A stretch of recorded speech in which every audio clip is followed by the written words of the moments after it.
আল্লাহু আকবার, আল্লাহু আকবার, আল্লাহু আকবার, আল্লাহু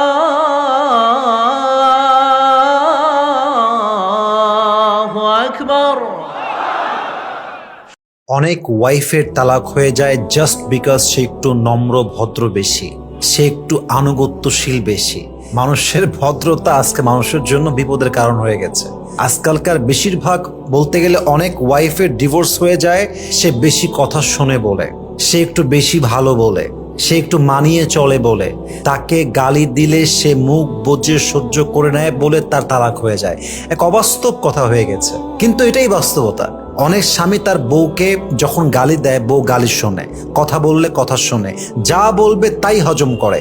যত খারাপ পরিস্থিতি হোক বউ ওই জায়গাতে অ্যাডজাস্ট করে নিয়ে নেয়, অ্যাডজাস্ট করে মানিয়ে নেয়, এবং এটাই হচ্ছে বউয়ের ফল্ট। কেন? স্বামী ভাবে যে এ তো দুর্বল, ও তো করার মতো কিছুই নেই, ও তো শুনবেই, ও তো বাধ্য, ও তো অপারগ, ওর তো যাওয়ার মতো কোথাও জায়গা নেই। এই চিন্তাগুলো স্বামীকে কুড়ে কুড়ে খায়, স্বামীর চিন্তাকে কুড়ে কুড়ে খায়। ইভেন এই চিন্তার জন্য অনেক স্বামী একজন আদর্শবান চরিত্রবান স্ত্রী হারিয়ে ফেলে, কিন্তু একটা মুহূর্তের জন্য সে কল্পনাই করতে পারে না। ঠিক কিনা বলেন? যেটা আসলে ভালো হওয়ার দরকার ছিল, যে গুণের জন্য সংসারটা টিকে যাওয়ার কথা ছিল, সেই গুণটাকে আজকাল সমাজে পুরুষের চোখে পুরুষ এটাকে একটা উইকনেস ভাবে, এটাকে পুরুষ দুর্বলতা ভাবে, যে আমার বউ কথা শুনে আমার বউ দুর্বল, আমার বউ সব হজম করে না, আমার বউ অনেক উইক, আমার বউ সব হজম করে কারণ আমার বউ বাধ্য। এই চিন্তাগুলো করার জন্য অনেক সংসার আজকে ভেঙে যাচ্ছে।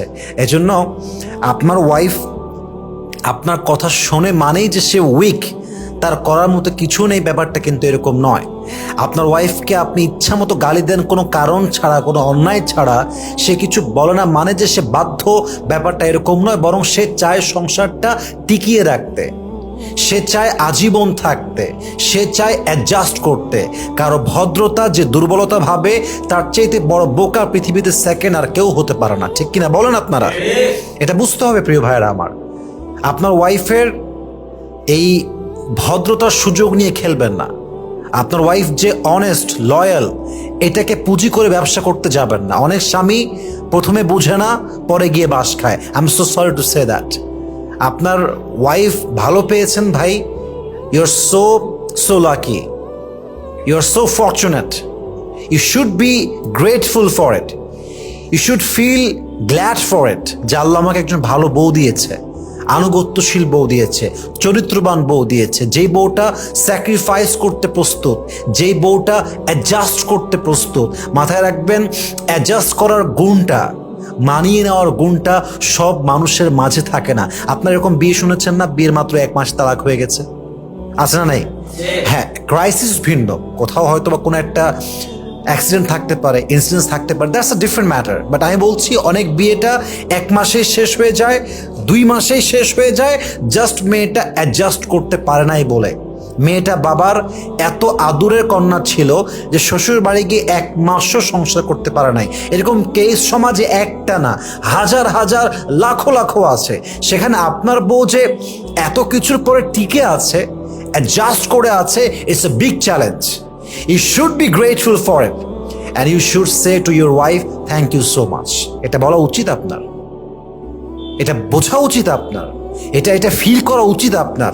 অতএব আমার একটা লেকচারে আমি বলেছিলাম যে এখনকার যুগে মানুষ আপনার ভদ্রতাকে সবচেয়ে বড় দুর্বলতা মনে করে। ভদ্র মানুষকে সবাই ইউজ করে, ভদ্র মানুষের ভদ্র ব্যবহারকে পুঁজি করে মানুষ ব্যবসা করে। কিন্তু আমি মনে করি একবার ভদ্র মানুষ যদি অভদ্র হয়ে যায়, ভদ্র মানুষের পিঠ যদি দেয়ালে ঠেকে যায়, তার সামনে যেই মানুষটা তার বিশ্বাস নিয়ে খেলছে, তার ভদ্রতা নিয়ে খেলছে, তার হালাত এমন করে যা দেখার মতো আর হয় না। ঠিক কিনা বলেন? মানুষের ডিসেন্ট ম্যানারকে তার উইকনেস মনে করবেন না। এটা তার বংশের শিক্ষা, এটা তার আদর্শের ব্যাপার, এটা তার চরিত্রের ব্যাপার, এটা তার সমাজের ব্যাপার। সে ওই কালচার থেকে বড় হয়েছে, সে ওই শিক্ষাটা পেয়ে বড় হয়েছে। অতএব বউ কথা শুনলে you have to feel lucky. আপনাকে নিজেকে লাকি কনসিডার করতে হবে যে আমার ওয়াইফ আমি যত্নশীল পেয়েছি, অনেস্ট পেয়েছি, লয়াল পেয়েছি, ধৈর্যশীল পেয়েছি। আমি আমার জায়গা থেকে যত্ন করব। আমার বউ কথা শুনে মানেই আমি জুলুম করব না। আমার বউ মানায় চলে বলেই যা মন চায় তা আমি চাপাই দিব না। এটাই হচ্ছে প্রকৃতপক্ষের পুরুষের পরিচয়, ঠিক কিনা বলেন? আল্লাহ প্রত্যেকটা পুরুষকে এই কথাটা বোঝার তৌফিক দান করুক। আমরা সকলেই মন খুলে পড়ছি, আমিন।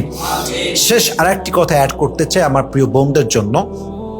আপনি যতক্ষণ পর্যন্ত বুঝে যাবেন, যতক্ষণ পর্যন্ত আপনি এটা রিয়েলাইজ না করতে পারবেন যে এই সংসারে আসলে আমার থাকার কোনো প্রশ্নই ওঠে না, কোনো পজিটিভিটি নেই, ততক্ষণ পর্যন্ত আপনি আনুগত্যশীল থাকবেন, ধৈর্যশীল থাকবেন। You have to give your best effort, সর্বোচ্চ ট্রাই করবেন। আর যখন দেখবেন যে জুলুমের মাত্রা একদম out of idea, out of capacity, out of capability, out of limitation, এটা সীমার বাইরে চলে গিয়েছে, আর পসিবল না, কথার মূল্য নাই, জীবনের মূল্য নেই, আমার কোনো ভ্যালিউ নেই, আমি জাস্ট কোনো মতে বেঁচে আছি, আমার বেসিক নিডসগুলো পূরণ করা হয় না। অনেক স্বামী বছর বছর খবর নেয় না, মাসের পরে মাস পরে আছে, বউটার কি লাগবে, ইভেন বাচ্চার খবরটা পর্যন্ত নেয় না। এরকম কুলাঙ্গার স্বামী আজ না নাই? আপনি লাস্ট স্টেজ পর্যন্ত ট্রাই করবেন, এটা আমার পক্ষ থেকে আপনার জন্য বিনয়ের সঙ্গে মেসেজ। তালাকের চিন্তা বহু পরে ডিভোর্সের চিন্তা, কারণ অনেক পরিবারে ঝড় ঝাপটা আসে। অনেক পরিবারের সংসারে শুরুতে অনেক ঝামেলা হয়, মাঝে অনেক ঝামেলা হয়, কিন্তু আমরা মাঝে মাঝেই বলি एंड में सब कुछ ठीक हो जाता है, और अगर ठीक ना हो तो पिक्चर अभी भी बाकी है मेरे दोस्त। একটু অপেক্ষা করেন, একটু সবরের পরিচয় দেন। হতে পারে আপনার সবরের জন্য, ধৈর্যের জন্য, দোয়ার জন্য, এফোর্টের জন্য, চেষ্টার জন্য আপনার সংসারটা বাঁচাই দিতে পারে একজন। তিনি কে? আল্লাহ প্রত্যেকটা যুবককে, প্রত্যেকটা মা বোনকে, প্রত্যেকটা ওয়াইফকে প্রতিটি কথা মানা বোঝা এবং আমল করার তৌফিক দান করুক। আমরা সকলেই দিল খুলে পড়ছি, আমিন।